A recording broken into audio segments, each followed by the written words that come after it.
Com a Leão Tour, o cliente não é apenas mais um passageiro. Nossa marca mais forte é o atendimento personalizado. Dos itinerários mais longos a viagens mais curtas, a Leão Tour oferece os destinos mais diversos, aconchegantes hospedagens e roteiros de entretenimento que cabem no seu orçamento. Se viajar é um prazer, com a Leão Tour, este prazer não tem limites. Acesse leãotourmilhas.com. Olá, muito boa noite. Hoje é dia 27 de abril de 2021 e eu estou aqui mais uma vez pedindo licença à senhora para entrar na sua casa, pedindo licença também ao senhor para entrar na sua casa, pois está começando o programa Com Brasil Nordeste. Olha, nesse dia 27 de abril são comemoradas algumas datas importantes, né? E celebra-se hoje o Dia do Design Gráfico e também o Dia da Empregada Doméstica. Duas profissões que nós queremos destacar hoje aqui no nosso programa. Vamos então começar celebrando as colaboradoras domésticas. Vamos falar sobre elas. A data é celebrada às profissionais responsáveis pela arrumação e organização do lar, preparar o almoço, o jantar, cuidar das crianças, fazer o supermercado para casa, entre outras tarefas que ajuda a manter o equilíbrio e o bom funcionamento de uma residência familiar. A Lei 5.859, de 11 de dezembro de 1978, regulamenta a profissão do empregado doméstico, estipulando os direitos e deveres do profissional. No entanto, mesmo sendo oficializado, muitos profissionais da área reclamam das condições precárias de trabalho. Agora, é muito importante a gente falar aqui que, para além da lei, que é importante para resguardar os direitos dos profissionais que trabalham de doméstico, né? Importante a consciência do empregador, porque essa pessoa está dentro da sua casa, cuidando da sua família, cuidando dos seus filhos, cuidando daquilo que você tem de mais precioso. Então, nada mais justo do que você ser justo com a empregada doméstica. Parabéns, então, a todos os empregados e empregadas domésticas do nosso país. Já o design gráfico, que também é comemorado no dia 27 de abril, visa homenagear esta profissão que é essencial para a comunicação visual no mundo. Aliando técnica e criatividade, o design gráfico é capaz de criar produções visuais que ajudam a transmitir uma mensagem ou despertar emoções nas pessoas. O trabalho do design gráfico é aplicado nos mais diferentes setores, desde o setor da publicidade e propaganda, passando por editoras, diagramação de livros e revistas, elaboração de cartazes e etc. Então, parabéns também a todos os design gráficos do nosso país. A Agência de Vigilância Sanitária nega mais uma vez a importação da vacina Sputnik V. A análise aponta falta de dados e risco de doenças por falha em fabricação. Vamos repercutir hoje também a visita do presidente Jair Bolsonaro ao estado da Bahia. O presidente Jair Bolsonaro criticou governadores por medidas restritivas adotadas pelos estados. O Tribunal de Contas do Estado do Piauí aponta que 51% dos vacinados como profissionais de saúde em Teresina estão em situação irregular. Estas e muitas outras notícias no programa Com Brasil Nordeste de hoje. Eu quero aproveitar e desde já agradecer o carinho da sua audiência e pedir que, se você puder, mande um WhatsApp para a gente dizendo de qual parte do país que você está assistindo a nossa programação. Vamos juntos!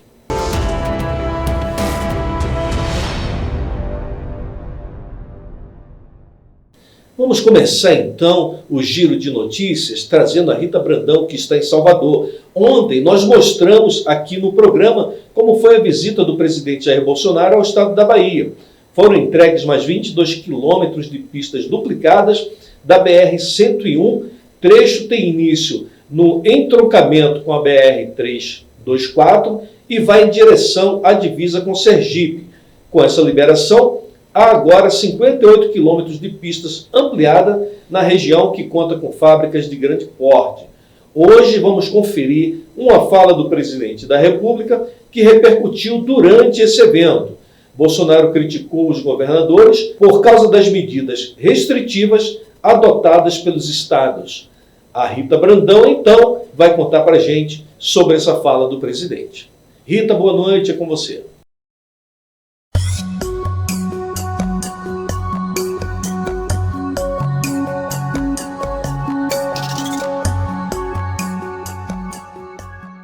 Boa noite, Camila. Boa noite, Sandro de Moura. Boa noite, todos os telespectadores do Com Brasil Nordeste.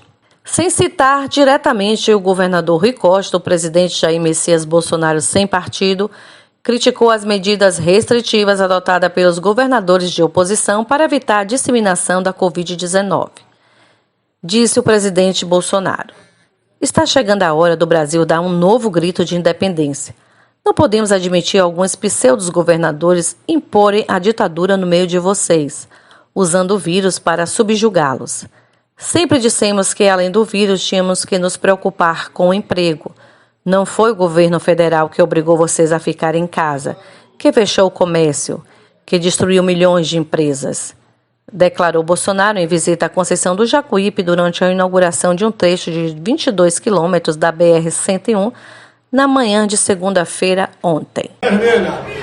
Jamais será vermelha, pode ter certeza disso. E dizer mais, está chegando a hora, pessoal, está chegando a hora de o Brasil dar um novo grito de independência, que não podemos admitir alguns pseudo-governadores querem impor a ditadura no meio de vocês. Ainda na Bahia, movimentação nos portos registram aumento de 24,42%. A movimentação nos portos da campanha das docas do estado da Bahia, Codeba, registrou um aumento de 24,42% nos últimos 7 meses em comparação com o primeiro trimestre de 2020. Segundo dados divulgados pela Codeba, no recorte de 2021, o mês que mais registrou movimento foi janeiro, com alta de 36,16%.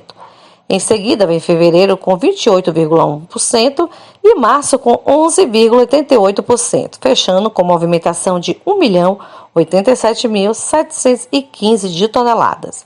Mesmo com a pandemia, janeiro de 2021 foi considerado o melhor resultado da série histórica, iniciada em 2018, totalizando a marca de 1.095.335 toneladas. No Porto de Salvador, foram movimentadas 436.919 toneladas em fevereiro deste ano, um crescimento de 7,2% em relação ao mesmo período do ano passado.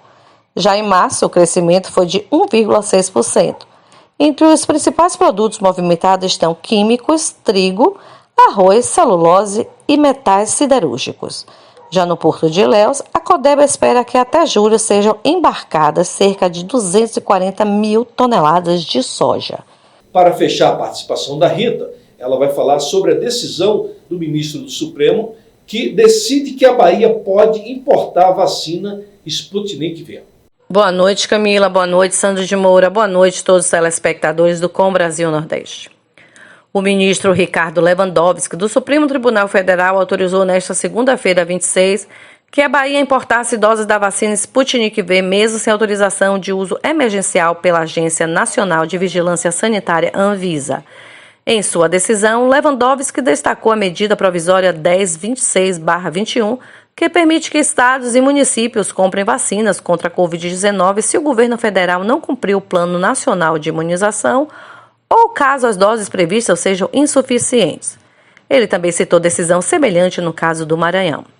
Diz o ministro Ricardo Lewandowski: tendo em conta especialmente o preocupante quadro sanitário nacional, entendo que a importação de vacinas pelo autor representará um importante reforço às ações desenvolvidas pelo Plano Nacional de Imunização, notoriamente insuficiente diante da surpreendente dinâmica de propagação do vírus causador da pandemia.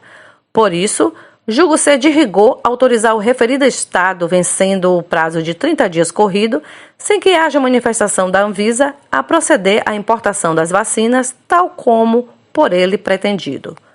Rita Brandão, para o Com Brasil Nordeste. Obrigado, Rita, pela sua participação. Agora veja, vacina é um assunto relevante.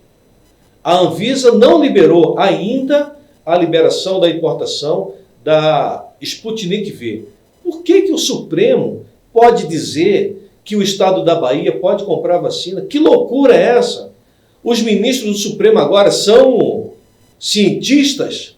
Eles respondem pela ciência? É isso? Se a vacina só pode entrar no país com a permissão, com a autorização da Anvisa, como é que o STF passa por cima e diz que o Estado da Bahia pode comprar?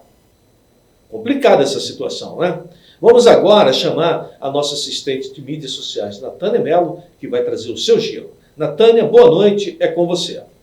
Olá, muito boa noite a todos.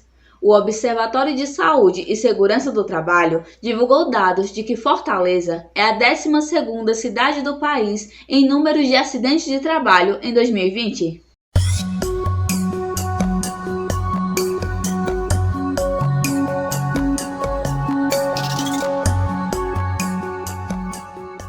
Foram notificados ao todo 3.761 casos entre trabalhadores com vínculo de emprego regular, o que representa quase metade dos registros em todo o Ceará. De acordo com os dados, esta é a primeira vez na série histórica, desde 2018, que o total de notificações de acidentes de trabalho no Ceará ficou abaixo dos 10 mil. Em todo o estado, foram 7.940 notificações no ano passado, contra 10.518 no ano anterior, representando uma redução de 24%. Houve queda também no total de mortes. Foram notificados 34 óbitos por acidente de trabalho em 2020, enquanto em 2019 as fatalidades somaram 50. No ranking estadual, a capital cearense é seguida de Maracanaú, Horizonte, Sobral, Juazeiro do Norte e Caucaia. Que coisa, hein? Número alto de acidentes aí em Fortaleza, e é importante redobrar a atenção, que se fala muito agora só de Covid-19, mas tem gente morrendo de muitas outras coisas, inclusive acidente do trabalho. Então está aí registrada a posição de Fortaleza e a gente espera que esse quadro melhore lá. Agora, no Piauí, o Tribunal de Contas do Estado aponta que 51% dos vacinados como profissionais da saúde em Teresina, na capital, estão em situação irregular. O Tribunal de Contas do Estado do Piauí identificou 2.778 casos suspeitos de fura-fila da vacinação contra a Covid-19 no estado. As irregularidades foram encontradas pelo tribunal durante uma análise de dados sobre a vacinação. As informações foram divulgadas num relatório produzido pelo TCE após analisar a vacinação feita pela Fundação Municipal de Saúde de Teresina, entre 18 de janeiro de 2021 até 23 de abril. Foram fiscalizadas 101.974 doses da vacina contra a Covid-19 distribuídas pelo Ministério da Saúde para Teresina. Ainda segundo o relatório, a FMS não possui uma metodologia com critérios claros e objetivos para a execução da vacinação e descumpriu parâmetros definidos no Plano Nacional de Operacionalização da Vacina contra a Covid-19. Os dados do levantamento foram encaminhados para outros órgãos para que tomem as medidas necessárias ao caso. Obrigado, Natânia Mello. Daqui a pouco você volta com o giro das mídias sociais dos governadores da região Nordeste. Vamos chamar agora o nosso colega Marcelo Jorge, ele vai falar sobre protesto de lojistas no estado de Alagoas. Boa noite, Marcelo Jorge, seja muito bem-vindo. Olá, Sandro de Moura, olá, Camila Castro, olá, toda a equipe com o Brasil Nordeste, aí nos estúdios em Brasília. Olha, em meio a tantos e tantos problemas, a pandemia vem também, claro, como já previu o presidente Bolsonaro, causando um desgaste imenso na economia do país. Isso aí se dá de norte a sul, desde o pequeno comerciante, do ambulante, do camelô, até a rede hoteleira, o turismo e também, claro, os centros comerciais, os shopping centers. É isso que está acontecendo em vários estados do país, em vários municípios, com o fechamento ou com a restrição de horário nos shopping centers, que na verdade, como todo mundo sabe, era um grande centro de emprego e também de geração de divisas, de riqueza para o país, até porque os shoppings são visitados diariamente por milhares de pessoas em todo o país. Isso também aconteceu em Maceió, capital de Alagoas. Ontem, lojistas e funcionários de um shopping no bairro da Mangabeiras, lá em Maceió, fizeram um protesto contra o fechamento dos shoppings aos fins de semana, feriados e terças-feiras, conforme determina o protocolo de distanciamento social controlado para a fase vermelha, que tem validade até às 23 horas e 59 minutos dessa terça, dia 27 de hoje, portanto. Os manifestantes se concentraram na frente de duas entradas do shopping com cartazes expondo as dificuldades da categoria.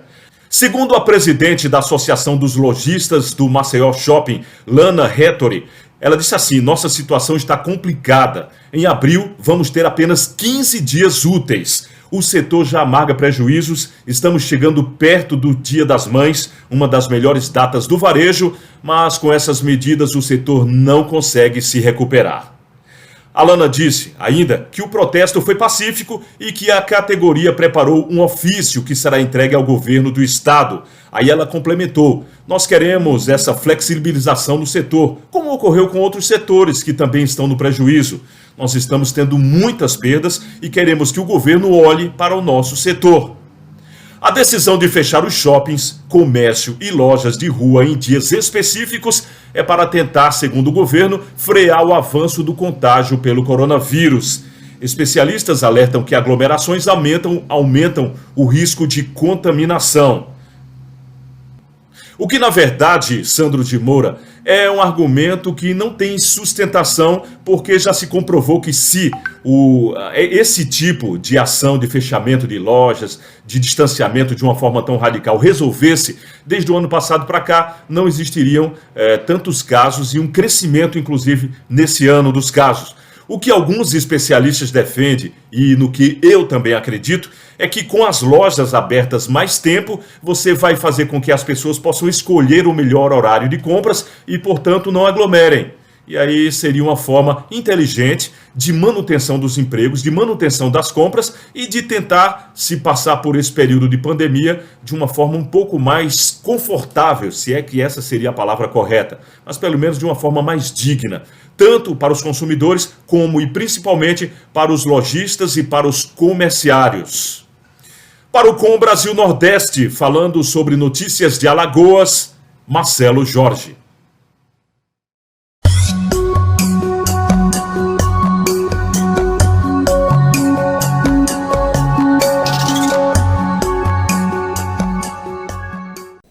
Obrigado, Marcelo. Obrigado pelo sugiro, obrigado pelas informações. Vamos agora a um breve intervalo comercial. Daqui a pouco a gente vai voltar aqui para falar sobre a instalação da CPI da Covid aqui no Senado Federal. Intervalo rapidinho e a gente volta com muitas informações para você. Até já.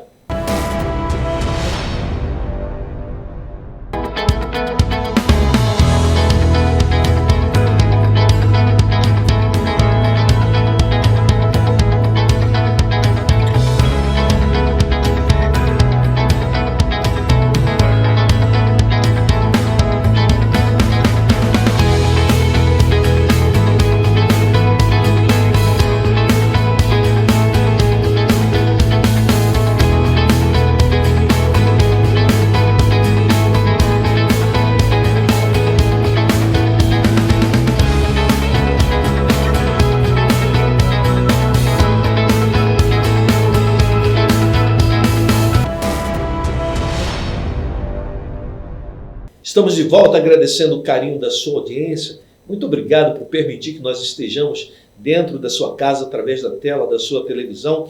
Vamos trazer agora o giro da nossa colega jornalista Camila Castro. Ela vai falar sobre os diretores da Agência Nacional de Vigilância Sanitária, Anvisa, que rejeitaram por unanimidade, a importação do uso da vacina russa Sputnik V pelo governo brasileiro. Camila Castro, boa noite. Muito bem-vinda. Por unanimidade, os 5 diretores da Anvisa rejeitaram a importação e o uso da vacina Sputnik V pelo Brasil. O primeiro a votar e seguido pelos colegas foi o relator Alex Machado Campos, que apontou a falta de documentação e os possíveis riscos do imunizante à saúde.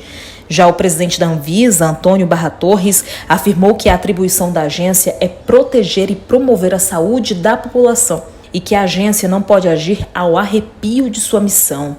Ao defender a rejeição do pedido de importação do imunizante, Barra Torres disse que a Anvisa nunca teve apego a questões burocráticas ou desrespeito com a vida humana e enfatizou que, sem a inspeção que avalia as boas práticas de fabricação dos insumos das vacinas, é impossível atestar as reais condições de fabricação do produto.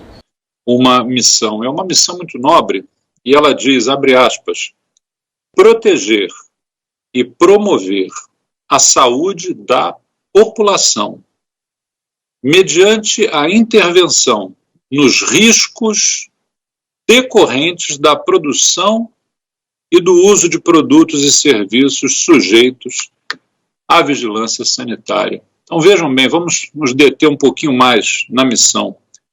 Proteger e promover a saúde da população. No sentido de que promover são todas aquelas ações do assentimento, do consentimento, da autorização, da criação de tudo o que é importante para a saúde da população. E no verbo que antecede este que acabei de citar, o verbo promover, há o verbo proteger. Então, proteger, ele já é um pouco mais amplo e ele coloca, inclusive, no seu escopo, no seu significado, o impedir que ameaças atinjam a saúde dessa mesma população. E a nossa missão ela é clara quando ela diz através de quê, e ela diz mediante a intervenção nos riscos decorrentes da produção e do uso.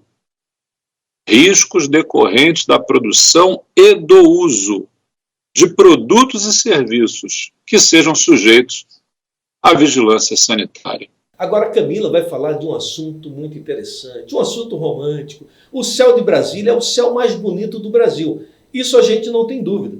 Esta semana ele ficou ainda mais belo. Os apaixonados pela Lua e admiradores da contemplação do universo têm muito a aproveitar nesta semana de abril. Desde ontem, a superlua pode ser observada de qualquer ponto do Brasil. E aqui em Brasília, com esse céu espetacular, nós assistimos um espetáculo maravilhoso. Camila.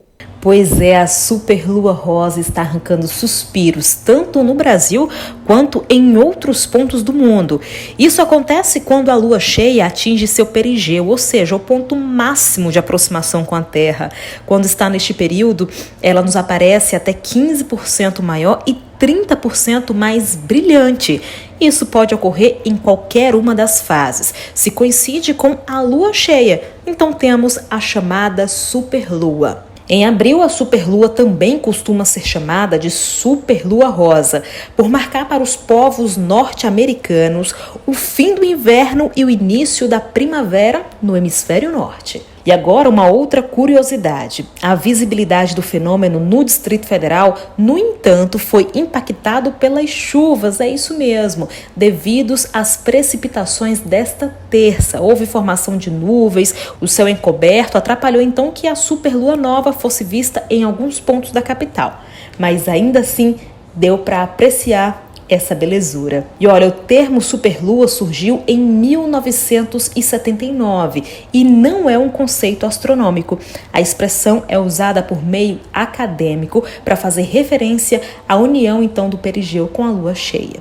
É lindo de se ver, né? Para fechar o giro da Camila em alta, uma ótima notícia. Só o Brasil e outros 3 países aplicam mais de 1 milhão de doses de vacina por dia. Ainda assim, tem muita gente criticando, inclusive está sendo instalada a CPI da Covid-19 aqui no Senado Federal e nós vamos falar sobre isso daqui a pouquinho. Mas primeiro, vamos à boa notícia. O Brasil atingiu e manteve a meta prometida pelo Ministério da Saúde de aplicar 1 milhão de doses contra a Covid-19 por dia na população. Somente Estados Unidos, China e Índia conseguiram chegar a esta marca. Grande produtor de vacinas, o Reino Unido não chegou ao patamar que o Brasil superou semana passada. Em 5 dias, incluindo o feriado, o Brasil aplicou mais de 5 milhões de doses, mais da metade de segunda dose que deixam a pessoa imunizada. Obrigado, Camila. Daqui a pouco você volta para falar sobre as mídias sociais, sobre a fala dos governadores da região centro-oeste. Eu quero agora abraçar as cidades que estão aniversariando neste dia 27 de abril. Leopoldina, no estado das Minas Gerais, Pedreiras, no estado do Maranhão, e Serra Branca, no estado da Paraíba. A todos os munícipes de Leopoldina, em Minas Gerais, Pedreiras, no estado do Maranhão, e Serra Branca, o nosso afetuoso, carinhoso abraço, parabéns às cidades que estão aniversariando. CPI da Covid-19 sendo instalada hoje no Senado Federal e já começou dando muita discussão. O senador Jorginho Melo, do Partido Liberal de Santa Catarina, apresentou no início dos trabalhos, no início da manhã, uma questão de ordem, dizendo que o senador Renan Calheiros não poderia ser o relator da CPI, porque, segundo o senador, o regimento interno prevê que se o parlamentar tiver que votar algo na CPI que diz respeito a alguém que está ali no seu ciclo de interesse, ele deve se declarar impedido. E o próprio senador Renan Calheiros já admitiu nas redes sociais que não irá relatar nem votar nada em relação ao estado de Alagoas, porque tem o seu filho governador. Ora, se ele mesmo já se declara parcial para votar algo em relação ao estado de Alagoas, nós temos que partir da seguinte premissa. Ou o senador Renan Calheiros quer ser um relator de uma CPI onde o estado de Alagoas não vai poder aparecer, ou ele acredita piamente que nada será falado, nada será investigado em relação ao estado de Alagoas. Então, de fato, uma situação delicada. Agora, o senador Otto Carvalho, que estava presidindo a sessão, respondeu ao senador Jorginho Melo que não podia decidir em relação à questão de ordem por conta de ser uma reivindicação futura. Estava sendo implantado a comissão, porém o senador Jorginho Melo já entrou com esse pedido, mas o senador Renan Calheiros ainda não havia sido indicado oficialmente, então o senador Otto Carvalho deixou isso para ser discutido depois. O senador Eduardo Braga, do MDB do Amazonas, também fez uma questão de ordem no início dos trabalhos e disse que não era justo as pessoas estarem falando contra o Renan Calheiros e contra o Jader Barbalho, porque, segundo ele, e aí ele citou um exemplo que eu achei um pouco desconexo. Ele disse, olha, eu sou do estado de Amazonas, então eu não posso votar nada, eu não posso participar da CPI por eu ser do estado de Amazonas. Não, não é isso, senador, não é isso. Vamos deixar claro, se o seu filho fosse o governador de Amazonas, o senhor não deveria participar da CPI. Ninguém está dizendo que o senador, por ser de um estado, não pode participar, senão não teria CPI. Todo estado tem representante. O que está em discussão, senador, é ter na relatoria, ou ter na comissão parlamentar de inquérito, um senador cujo parente de primeiro grau tem interesses nessa CPI. É isso que está sendo discutido. E não é possível que um senador da sua envergadura não saiba fazer essa diferenciação. Bem, mas a Camila Castro vai trazer agora a atualização sobre a CPI da Covid-19. Os seus membros efetivos e como que vai se desenrolar daqui para frente o trabalho da CPI aqui no Senado Federal. Camila, você, mais uma vez. O Senado começou a instalação da CPI hoje por volta das 10 horas da manhã no plenário do Congresso Nacional. Omar Aziz, do PSD do Amazonas, foi eleito presidente da CPI. Randolfo Rodrigues, do Rede do Amapá, eleito a vice. Em seguida, Omar Aziz escolheu Renan Calheiros, do MDB de Alagoas, para relatar os trabalhos. Pouco antes, a Justiça derrubou uma liminar que tentava barrar a indicação de Renan. O foco inicial da CPI deve ser a demora na aquisição de vacinas, além de outras possíveis omissões do governo federal durante a pandemia. O foco inicial da CPI deve ser a demora na aquisição de vacinas e também supostas outras omissões do governo federal durante a pandemia. Está aí, então, você está atualizado sobre a CPI da Covid-19 aqui no Senado Federal. E assim, chegamos ao final de mais um programa. Antes, eu quero pedir que, se você puder, continue com a gente nas nossas mídias sociais. No YouTube, Brasil Nordeste Oficial. No Instagram, @Brasil Nordeste Oficial. Eu vou ficar uns diazinhos de folga, a Camila Castro vai estar apresentando o programa, vou fazer uma pequena cirurgia, e aí eu conto com a sua vibração positiva, com a sua fé, com a sua reza, com as suas orações. Em breve estaremos aqui de volta, mas eu vou ficar mandando áudio para vocês aqui e a Camila vai estar apresentando o programa. Eu conto muito, mais uma vez, com o carinho da sua audiência. Obrigado e até a próxima.